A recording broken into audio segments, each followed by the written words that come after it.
Hi, my name is Teresa Filek, and I wanted to do a video about suicide.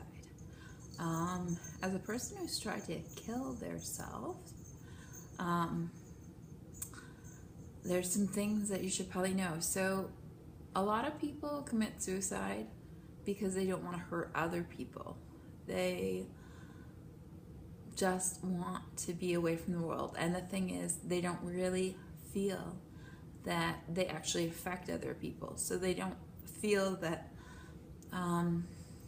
them dying would be even significant to anybody, even their own family, because they don't believe that they are a significant person. Yeah. So it's kind of like a hopelessness. You feel like you may have tried things in the past, tried to get help or do something, and it just didn't work. And you might have even cried out for help, but people didn't really hear you. And that might be it, because your crying out was not very loud.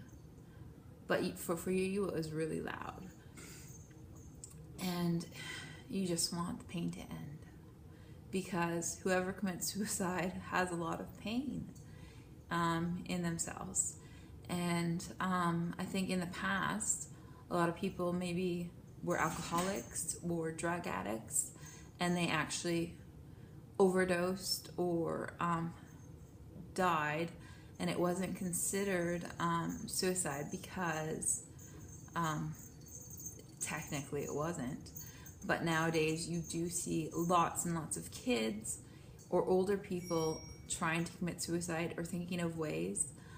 You hear about people jumping off of towers or bridges, or you think about people overdosing, obviously, taking alcohol, cutting their wrists, hanging themselves. Men tend to be more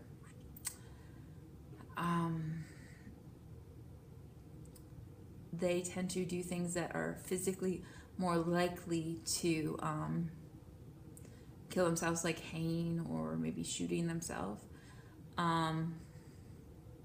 So it seems more drastic and it's more effective, obviously.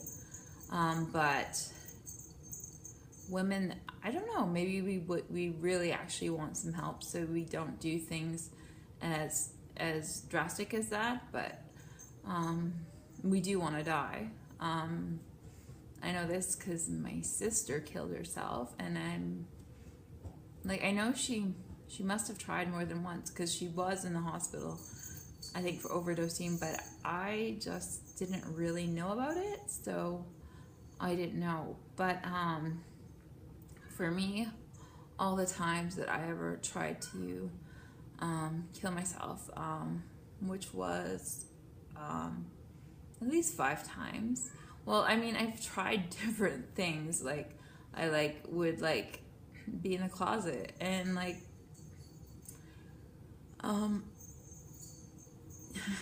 have a hanger around my neck and try to suffocate, or put a bag over my head, but those didn't really seem to be very effective.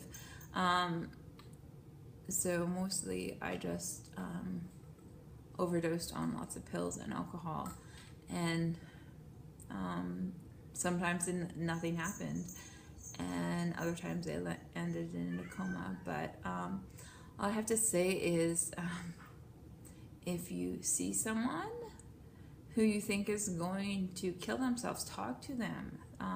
Sometimes they have a hard time reaching out to other people, and let people know that you love them and that they're important and that you care about them in their life. Because so many people don't realize that they are important. Yeah. Prevention, I think you just have to be open and honest with people. Let a person talk. If they're sad, or if they just need to hang out with someone, just let them be and let them talk. Suicide is never the answer. It always hurts more people than the person ever realized. and the other person, the person who dies, never really gets anything resolved. They just escaped. But yeah, there's a lot of people hurting in the world. So I don't know.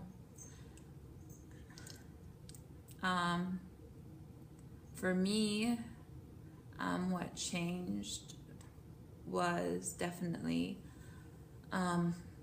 God being in my life, because before that I was just a mess and I couldn't handle emotions or anything. I'm not saying my life is easier, and I'm not saying I haven't thought about suicide, but I just know that it's not part of my life anymore, and that I am going to live no matter what happens, because there's a reason I was here.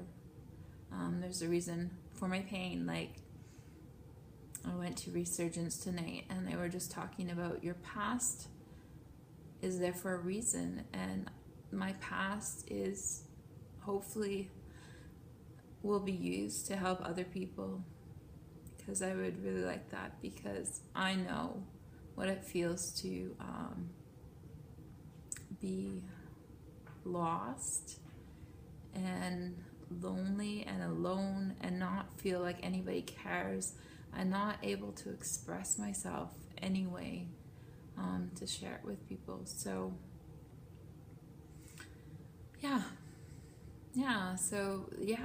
those are the things, you know, and you have to find purpose, you have to find meaning, because otherwise you won't survive. So that's all.